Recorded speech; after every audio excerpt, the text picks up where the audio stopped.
ठाकुर जी देख रहे हैं कि भैया श्री जी को श्रृंगार है रहे है, कितनी सौभाग्यवंत है ललिता विशाखा आदि सब सखियां। बताओ, श्री जी के कानन को ऐसे पकड़ के कुंडल पहना रही हैं, श्री जी के पत्रावली को श्रृंगार कर रही हैं, चुनरी ला के उड़ा रही हैं, बीच बीच में श्री जी को जल की प्यास लगे तो अपने हाथन से जल पिला रही हैं, पावन में पाजेब पहना रही हैं।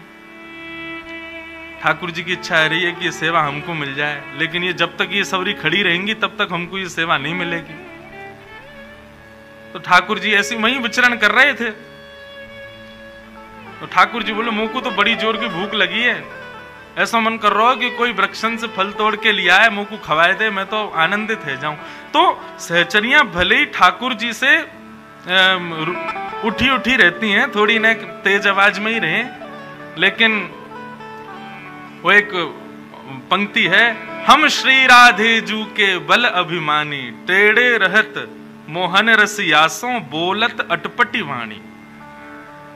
किशोरी जी के बल का अभिमान है सब सहचरियों को, ठाकुर जी से सीधे मुंह बात ना करें, लेकिन अगर ठाकुर जी को कोई श्रम हो रहा है तो सब सहचरियां उनकी भी सेवा करती हैं।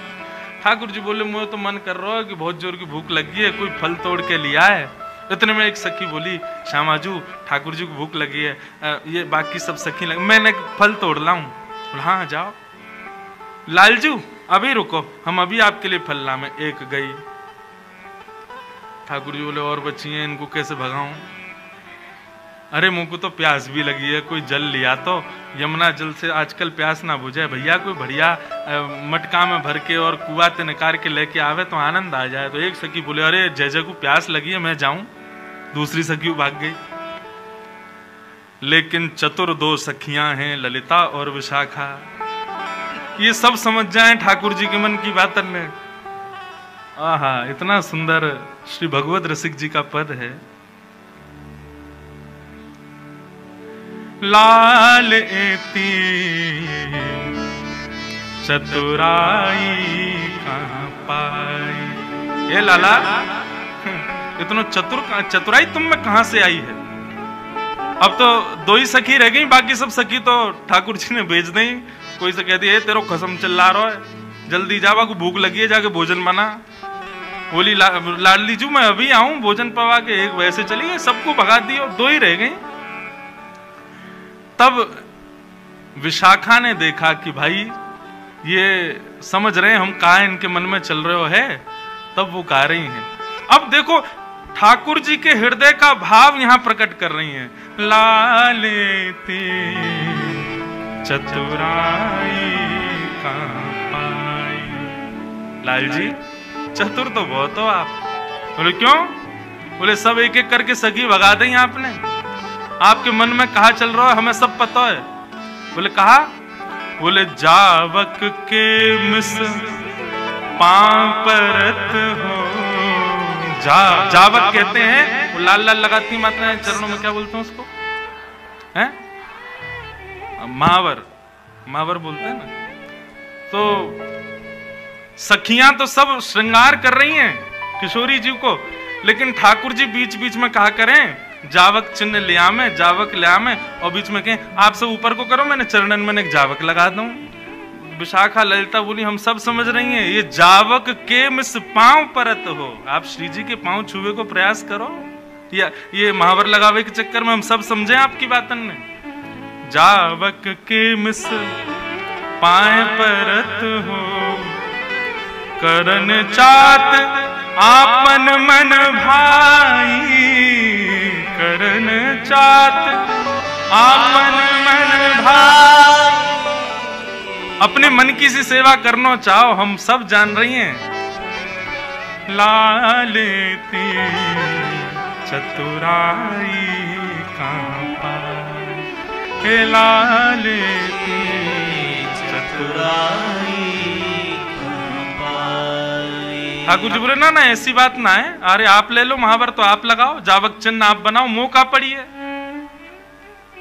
मैं तो अपने कामन को छोड़ छोड़ के आऊं यहाँ श्री जी के पास में, मुंह कोई वो थोड़ी है। माँ यशोदा मैया नंद बाबा उनको इकलौतों में लाला, 9 लाख गैयान को भार मेरे सिर पे।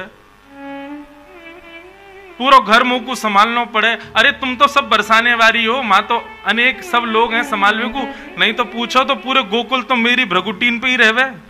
मैं वह गोकुल को बेचारे को अनाथ छोड़ के यहाँ श्री जी की सेवा में आऊं, मोह कहाँ पड़ी? चलो जाऊंगा, मोह कहा है, अभी चलो जाऊंगा। तब सखियां कह रही हैं, छल बहु भरे साधु से दीखो, छल बहु भरे साधु से दीखो। लाला किशोरी जी, देखने में ऐसा लगे कितनो सीधो है लाला हमारा है, देखने में ऐसा लगे कोई साधु पुरुष, लेकिन यहाँ के हृदय में जितने छल भरे हैं उतने कोई के हृदय में ना है। छल बहु भरे साधु से दीखो, छल बहु भरे साधु से दीखो।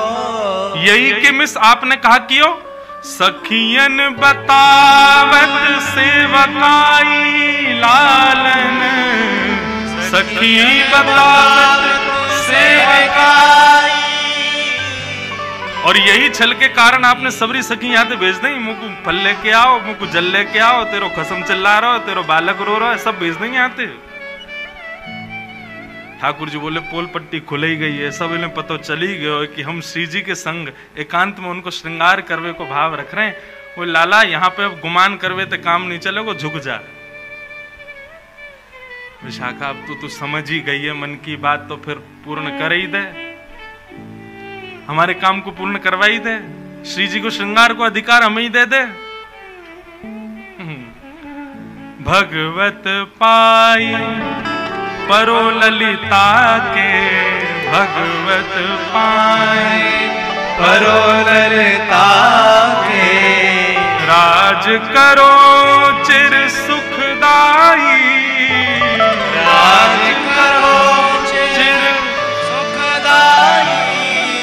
लाला यदि आप हमारी श्री जी के भाव साम्राज्य में राज करना चाहो तो जाओ ललिता के पाम परो, ललिता के चरण में शीश झुका के प्रणाम करो, ललिता आज्ञा देगी तब आपको श्री जी मिलेंगी।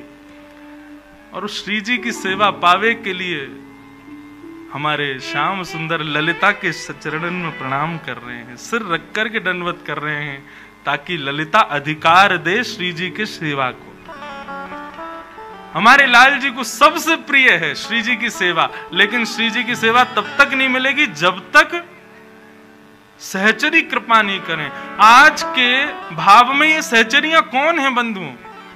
हमारे ब्रज में श्री राधा नाम उच्चारण करने वालों साधारण ब्रजवासी भी है ना, तो ये समझो ये सहचरी है, यही अधिकार देगो किशोरी जी को, या के बगैर वो अधिकार नहीं मिल सके। इसलिए हमारे ब्रजवासी और ब्रज के संतों को खूब प्रणाम करो, क्योंकि किशोरी जी और ठाकुर जी की सेवा को अधिकार वे ही प्रदान करेंगे। हम वहां जाकर के भी ये सोचा नागपुर के सेठ हैं, कलकत्ता के सेठ हैं, बंबई से बहुत बड़े अमीर आदमी हैं, तो श्री जी और ठाकुर जी कभी आपको सेवा नहीं मिल सकती। वहां जाकर के तो अपनी ठकुराई और अपने भाव सब भूलो, और ब्रजवासी और सब सहचरी इनके चरणन में नाक रगड़ के प्रणाम करो, वे प्रसन्न है गए तो श्री जी आपको सहज मिल जाएंगे। दोनों पक्ष हैं, भाव पक्ष से तो श्याम सुंदर ललिता को भी प्रणाम करने को तैयार हैं यदि श्री जी की सेवा मिले, लेकिन हम आप सबके पक्ष में यहाँ पर भगवत रसिक जी आज्ञा कर रहे हैं, भैया सदा ब्रज के रसिकों को प्रणाम करते रहो, दंडवत करते रहो, नमन करते रहो, उनमें अवगुण मत देखो, क्योंकि वे ही आपको श्री जी और ठाकुर जी की सेवा देंगे, उनके बगैर ये मिलना असंभव है।